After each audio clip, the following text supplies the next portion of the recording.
todo, é preciso entender como que é feito a seleção nos aeroportos, né? É todo um trabalho de inteligência que existe antes, né? Não temos mais somente aquela ideia da seleção visual, é feito todo um trabalho antes que antecede, desde seu embarque lá no exterior, seu histórico de viajante, né, seu passaporte, isso tudo hoje é eletrônico e permite o trabalho de inteligência. Posteriormente, as suas bagagens passam pelo raio-x e a equipe de seleção verifica aquilo que tem interesse.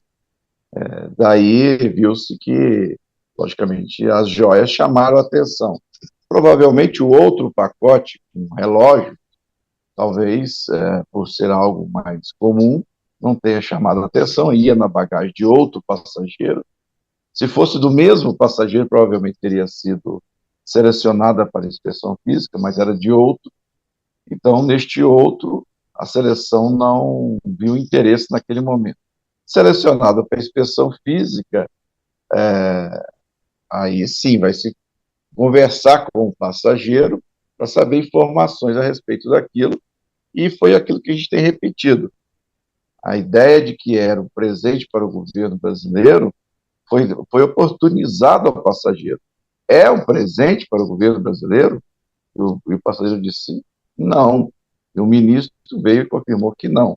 Então, todo o procedimento foi dado àquele que é dado a qualquer brasileiro, né? Nós temos direito a trazer do exterior bagagem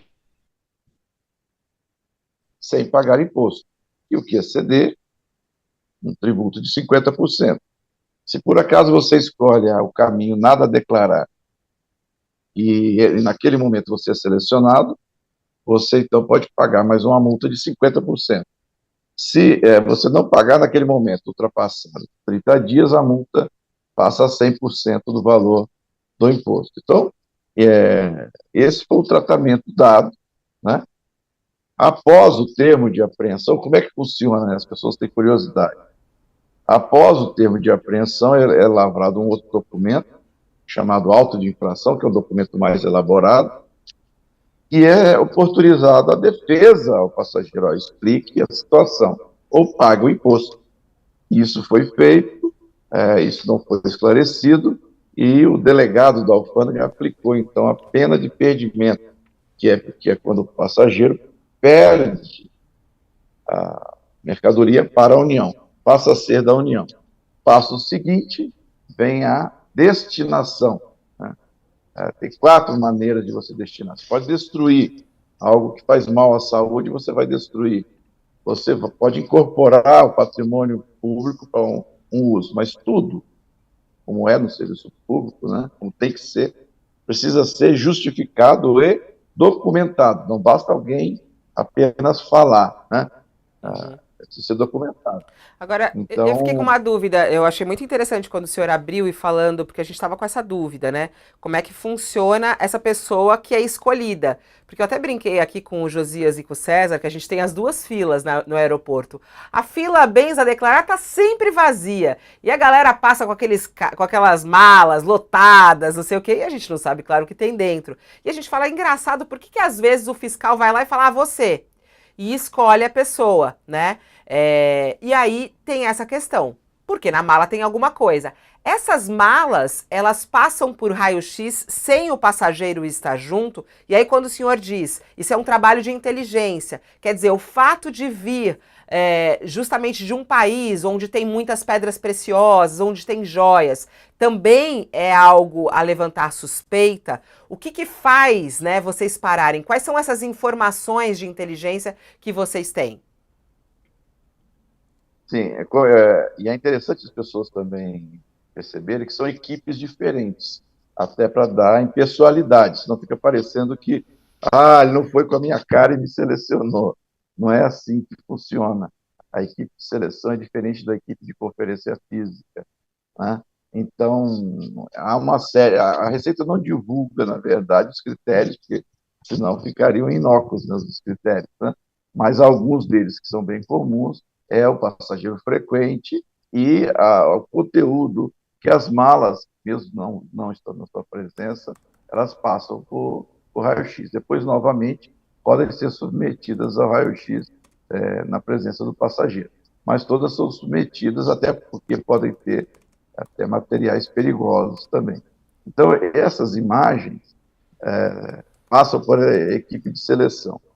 E os scanners que a Receita possui, não só nos aeroportos para inspeção de passageiros, como nos portos, são muito detalhados, ainda precisamos adquirir muitos scanners, mas já temos alguns. Eu tive a oportunidade de olhar a imagem de um scanner, de um container, no Porto de Santos, por exemplo, e era possível encontrar algo, identificar um pacote de 5 centímetros, por exemplo. Identificar Olha, de tanta precisão, né? Agora, Mauro, joias.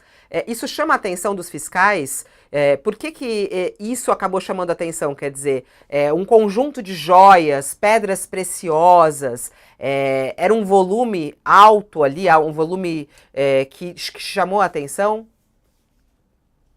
É justamente pelo valor, né? Como eu disse, você pode trazer joias do E quem exterior estimou esse e há valor? Porque até é isso que é curioso, né? Pegou ali, quanto vale isso? Quem é que estimou esse valor de 16 milhões e meio? a Receita tem e-mails e tem catálogos, mas a equipe lá tem essa experiência, né? Obviamente que uma joia cheia de diamantes, todos nós vamos ter a certeza de que ultrapassou os US$ 1.000, né? E aí, então, vamos chamar para a conferência física, que foi exatamente o que fizeram, né? Aí já me perguntaram sobre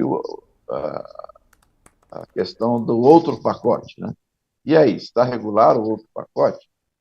Quando você escolhe não declarar, ou nada a declarar, e você tem algo que supera US$ 1.000, você ali já assume um ilícito. Você está assumindo um ilícito. Se você for selecionado, e aí você vai ter as consequências. Se não, o que você está fazendo? Você está introduzindo no território brasileiro mercadoria estrangeira que vai permanecer ilegal, porque ela não foi nacionalizada, ou seja, não teve o pagamento dos tributos. Então, você trouxe lá um notebook ou um celular que ultrapasse o valor, enquanto você estiver usando ele aqui no Brasil e apresentou como nada a declarar, e ele tinha valor superior a US$ 1.000, você estará se utilizando de uma mercadoria que está irregular, né? Como a Agora, gente Mauro, não tem. dentro desse raciocínio que você está expondo, você já nos declarou aqui que esses personagens, o ex-ministro Bento Albuquerque, o seu assessor, quando tiveram contato ali na alfândega com os fiscais, eles foram informados: olha, se trata de bem da União, é fácil de resolver, é só formalizar isso e a mercadoria vai ser liberada. E você esclarece que não, eles disseram que não se tratava de bem da União. Isto está claro, isso está filmado, isso está. Que eu li o auto de infração e não faz menção a que eles tivessem dito isso lá. Isso está claro hoje, ele disse: olha, isso é um presente para a senhora Michele Bolsonaro. E a segunda coisa, os fiscais informaram que aquela mercadoria estava ilegal, não podia entrar no país a menos que pagassem tributos. Outro pacote passou. O ministro Bento Albuquerque pode ter incorrido em crime fiscal ao não informar que havia um segundo pacote, que evidentemente ele sabia. Se tinha um pacote que estava sendo considerado ilegal, o outro passou, ele não teria a obrigação de informar que havia um outro pacote e declarar esse pacote? Então, isso aí precisa ser apurado, porque se de fato ficar demonstrado que ele conhecia que havia outro pacote, mas não com ele, ele disse que estava com outro assessor, mas ele tinha conhecimento que havia um outro pacote e que provavelmente continha mercadorias, se eram joias, cujo valor ultrapassava os US$ 1.000. Então, isso certamente a Polícia Federal e o Ministério Público Federal vão investigar, né?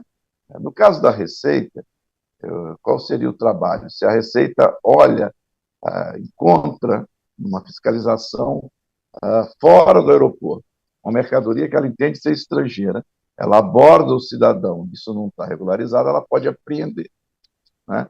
Isso a Receita pode fazer. Agora, essa investigação, com relação a essa conduta do ministro e do outro assessor, isso certamente a Polícia Federal e o Ministério Público Federal irão fazer agora, porque, de fato, ele disse que sabia que tinha um outro pacote. Então, naquele momento, ele tem que dizer, olha, teria que ter dito, olha, tem até um outro pacote também, cujo valor provavelmente ultrapassa os US$ 1.000. Então, isso vai ter que ser explicado de fato, embora não fosse a bagagem dele, mas ele tinha conhecimento de outra bagagem, deveria ter relatado naquele momento. E nem se sabe se não era a bagagem dele, né? Poderia ser, porque ninguém sabe em que bagagem entrou, né? Exatamente. Isso precisa ser apurado. E depois, qual foi o destino desse outro pacote, né? Isso foi para alguma repartição para o Ministério das Agora, isso já está claro hoje, né, Mauro, que existe um ofício, 13 meses depois desse episódio, um ofício do Ministério de Minas e Energia encaminhando este pacote que passou, escapou ao controle da alfândega, encaminhando ao acervo da Presidência da República, com 13 meses de atraso, o que parece também meio inverossímil, né? Agora, diante destes fatos, não cabe à própria Receita averiguar. Bom, se tem esse pacote, está confirmado num ofício, que foi encaminhado à presidência, e esse pacote passou, não cabe à Receita verificar agora, se não é o caso, inclusive, de multar o almirante Bento Albuquerque? Sim, a Receita fará isso, porque, veja bem, no momento que você introduz algo irregularmente, você teria que, na primeira oportunidade, fazer o que a gente chama de denúncia espontânea. Comparecer à Receita e falar que, olha, eu esqueci, passou no nada a declarar, mas tem isso aqui. Ou, olha, está aqui o patrimônio público, está aqui, eu estou entregando isso aqui, eu trouxe como portador.